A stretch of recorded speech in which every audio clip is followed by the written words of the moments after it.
बिस्मिल्लाहिर्रहमानिर्रहीम अस्सलाम वालेकुम वरहमतुल्लाहि वबरकातुहू। मैं ज़ुबैर ख़ान हूँ और आप मेरा वीलॉग देख रहे हैं। क्या जाकिर नाइक साहब पर भी सर तन से जुदा का फतवा लग सकता है? ये इस प्रोग्राम का मौजू है।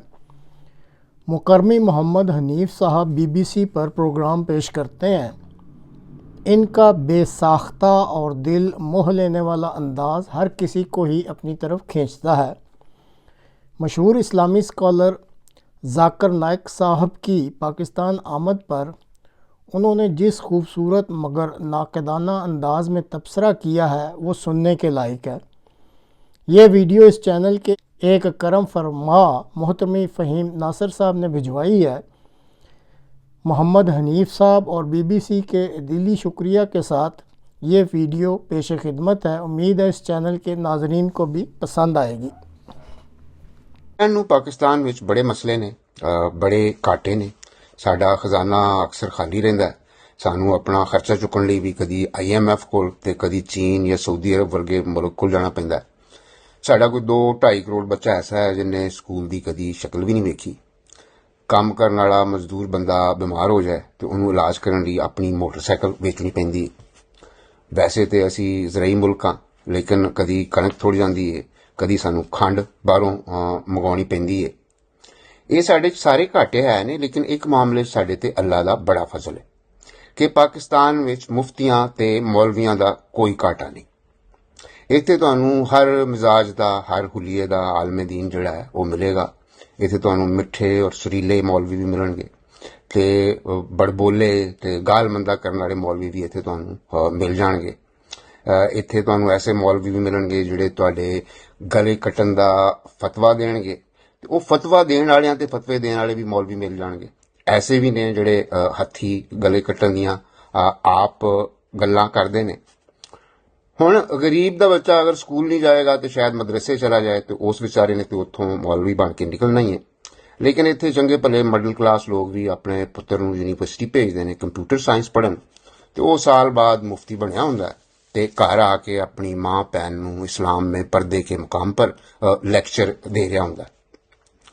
ਅਗਰ ਦੁਨੀਆ ਵਿੱਚ ਕਿਤੇ ਮੁਫਤੀਆਂ ਜਾਂ ਮੌਲਵੀਆਂ ਦਾ ਓਲੰਪਿਕ ਹੁੰਦਾ ਤੇ ਮੈਨੂੰ ਯਕੀਨ ਹੈ ਬਈ ਸਾਰੇ ਦੇ ਸਾਰੇ ਮੈਡਲ ਪਾਕਿਸਤਾਨ ਨੇ ਜਿੱਤ ਲੈਣੇ ਸਨ ਤੇ ਸਾਡੀ ਹਰ ਗਲੀ 'ਚ ਇੱਕ ਅਰਸ਼ਦ ਨਦੀਮ ਘੁੰਮ ਰਿਹਾ ਹੋਣਾ ਸੀ। ਹੁਣ ਇਸ ਮਾਹੌਲ ਪਤਾ ਨਹੀਂ ਸਾਡੀ ਹਕੂਮਤ ਨੂੰ ਕਿਉਂ ਲੱਗਾ ਵੀ ਅਸੀਂ ਲੋਕਾਂ ਨੂੰ ਰੋਟੀ, ਤਲੀਮ, ਬਿਜਲੀ ਤੇ ਦੇ ਨਹੀਂ ਸਕਦੇ, ਇਹਨਾਂ ਨੂੰ ਇੱਕ ਇੰਟਰਨੈਸ਼ਨਲ ਮੌਲਵੀ ਦੇ ਦਈਏ। ਹਕੂਮਤ ਨੇ ਜਨਾਬ ਜ਼ਾਕਿਰ ਨਾਇਕ ਸਾਹਿਬ ਨੂੰ ਮਹੀਨੇ ਲਈ ਪਾਕਿਸਤਾਨ ਦਾ ਦੌਰੇ ਦੀ ਦਾਵਤ ਦਿੱਤੀ ਹੈ। ਉਹ ਸਾਡੇ ਪ੍ਰਾਹੁਣੇ ਨੇ, ਜੀ ਆਇਆਂ ਨੂੰ। ਉਹਨਾਂ ਦੀ ਸ਼ੋਹਰਤ ਇਹ ਹੈ ਵੀ ਇੱਕ ਤੇ ਉਹ ਕੋਟ ਪੈਂਟ ਪਾਉਂਦੇ ਨੇ ਤੇ ਦੂਸਰਾ ਇਹ ਕਿ ਉਹ ਕਾਫਰਾਂ ਨੂੰ ਮੁਸਲਮਾਨ ਕਰੀ ਜਾਂਦੇ ਨੇ। ਉਹਨਾਂ ਨੇ ਸੁਣਿਆ ਹੈ ਕਿ ਲੱਖਾਂ ਕਾਫਰ ਮੁਸਲਮਾਨ ਕੀਤੇ ਨੇ। ਆਉਂਦਿਆਂ ਹੀ ਉਹਨਾਂ ਨੇ ਇਹ ਵੀ ਫਰਮਾਤਾ ਹੈ ਕਿ ਮੈਂ ਇਹਨੂੰ ਹਿੰਦੁਸਤਾਨ ਨੂੰ ਵੀ ਇਸ ਲਈ ਕੱਢਿਆ ਗਿਆ ਹੈ ਕਿ ਹਿੰਦੂ ਮੇਰੀਆਂ ਗੱਲਾਂ ਸੁਣ ਸੁਣ ਕੇ ਸਾਰੇ ਮੁਸਲਮਾਨ ਹੋਣ ਲੱਗ ਪਏ ਸਨ। ਹੁਣ ਪਤਾ ਨਹੀਂ ਉਹਨਾਂ ਨੇ ਪਾਕਿਸਤਾਨ ਕਿਹਨੂੰ ਮੁਸਲਮਾਨ ਕਰਨਾ ਹੈ। ਸਾਡੇ ਕੋਲ ਤੇ ਕਾਫਰ ਬਚੇ ਹੀ ਥੋੜੇ ਸਨ, ਇਸ ਲਈ ਆਪ ਅਸੀਂ ਪ੍ਰੋਡਕਸ਼ਨ ਸ਼ੁਰੂ ਕੀਤੀ ਹੈ ਤੇ ਚੰਗੇ ਭਲੇ ਕਲਮਾ ਪੜ੍ਹਨ ਵਾਲੇ ਮੁਸਲਮਾਨਾਂ ਨੂੰ ਅਸੀਂ ਕਾਫਰ ਬਣਾ ਕੇ ਕਦੀ ਮਾਰ ਦਿੰਨੇ ਆ, ਕਦੀ ਉਹਨਾਂ ਤੇ ਫਤਵੇ ਲਾ ਦਿੰਨੇ ਆ। ਸ਼ਾਇਦ ਹਕੂਮਤ ਦਾ ਖਿਆਲ ਹੋਵੇ ਕਿ ਸਾਡੇ ਆਪਣੇ ਦਸਤਾਰ ਜੁੱਬੇ ਵਾਲੇ ਮੌਲਵੀਆਂ ਨੇ ਸਾਡਾ ਮਜ਼ਹਬ ਥੋੜਾ ਖਰਾਬ ਕਰਤਾ ਹੈ, ਇਸ ਲਈ ਇਹ ਸੂਟਡ ਮੂਟਡ ਆਲਮ ਸਾਨੂੰ ਆ ਕੇ ਸਿੱਧਾ ਕਰੇਗਾ। ਉਤੋਂ ਸਾਡੀ ਸਟੈਬਲਿਸ਼ਮੈਂਟ ਦਾ ਵੀ ਪੁਰਾਣਾ ਤਰੀਕਾ ਰਿਹਾ ਹੈ ਕਿ ਜਦੋਂ ਗੱਲ ਵੱਸੋਂ ਬਾਹਰ ਹੋ ਜਾਏ ਤੇ ਮੌਲਵੀ ਸੜਕਾਂ ਤੇ ਕੱਢ ਲੈਂਦੇ ਨੇ, ਉਹਨਾਂ ਕੋਲੋਂ ਫਤਵੇ ਦਵਾਉਂਦੇ ਨੇ। ਤੇ ਹੁਣ ਸ਼ਾਇਦ ਉਹਨਾਂ ਨੇ ਇਹ ਸੋਚਿਆ ਹੋਵੇ ਵੀ ਦੇਸੀ ਆਲਮੀਆਂ ਨੂੰ ਝਿੜਕਾਉਣ ਲਈ ਇਹ ਕੋਟ ਪੈਂਟ ਵਾਲਾ ਮੌਲਵੀ ਇੰਪੋਰਟ ਕੀਤਾ ਜਾਵੇ। ਜ਼ਾਕਿਰ ਨਾਇਕ ਸਾਹਿਬ ਸਾਡੇ ਵੱਡੇ ਵੱਡੇ ਲੀਡਰਾਂ ਤੇ ਮੁਫਤੀਆਂ ਨਾਲ ਮਿਲ ਰਹੇ ਨੇ, ਮਿੱਠੀਆਂ ਮਿੱਠੀਆਂ ਗੱਲਾਂ ਕਰਦੇ ਨੇ। ਪਿਛਲੇ ਦਿਨਾਂ ਕਿਸੇ ਯਤੀਮਖਾਨੇ ਵਿੱਚ ਮਹਿਮਾਨ ਖਸੂਸੀ ਸਨ। ਉੱਥੇ ਸਿਰ ਤੋਂ ਪੈਰ ਤੱਕ ਪਰਦਾ ਕਰਨ ਵਾਲੀਆਂ ਯਤੀਮ ਬੱਚੀਆਂ ਨਾਲ ਟੱਕਰਾ ਹੋਇਆ ਤੇ ਸਟੇਜ ਤੋਂ ਇਹ ਕਹਿ ਕੇ ਨੱਸ ਗਏ ਕਿ ਬਈ ਇਹ ਤਾਂ ਨਾਮਹਿਰਮ ਹੈ। ਹੁਣ ਪਾਕਿਸਤਾਨ ਵਿੱਚ ਕੋਈ 12-13 ਕਰੋੜ ਤੇ ਮੁਸਲਮਾਨ ਬੱਚੀਆਂ ਬੀਬੀਆਂ ਹੈ ਹੀ ਨੇ। ਉਹਨਾਂ ਦਾ ਈਮਾਨ ਪਤਾ ਨਹੀਂ ਕੌਣ ਠੀਕ ਕਰੇਗਾ।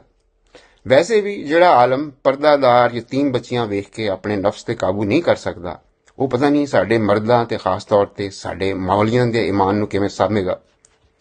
ਤੁਸੀਂ ਵੇਖਿਆ ਹੋਣਾ ਕਿ ਬੱਸਾਂ ਵਿੱਚ ਜਾਂ ਕਦੀ ਕਦੀ ਕਿਸੇ ਲਾਰੀ ਅੱਡੇ ਤੇ ਬੋਰਡ ਲੱਗਾ ਹੁੰਦਾ ਕਿ ਸਵਾਰੀ ਆਪਣੇ ਸਾਮਾਨ ਕੀ ਹਿਫਾਜ਼ਤ ਖੁਦ ਕਰੇ। ਤੇ ਜ਼ਾਕਿਰ ਨਾਇਕ ਸਾਹਿਬ ਸਾਡੇ ਪ੍ਰਾਹੁਣੇ ਨੇ, ਫੇਰ ਜੀ ਆਇਆਂ ਨੂੰ। ਲੇਕਿਨ ਡਰ ਲੱਗਦਾ ਹੈ ਕਿ ਸਾਡਾ ਕੋਈ ਦੇਸੀ ਮੌਲਵੀ ਉਹਨਾਂ ਦੇ ਕੋਟ ਪੈਂਟ ਤੇ ਹੀ ਫਤਵਾ ਨਾ ਦੇ ਛੱਡੇ। ਇਸ ਲਈ ਜ਼ਾਕਿਰ ਨਾਇਕ ਸਾਹਿਬ ਵੈਲਕਮ लेकिन अपने ईमान की पाकिस्तान में हिफाजत खुद करें, ਅਸੀਂ ਆਪਣਾ ਆਪੇ ਹੀ ਵੇਖ ਲਾਂਗੇ। ਰੱਬ ਰਾਖਾ।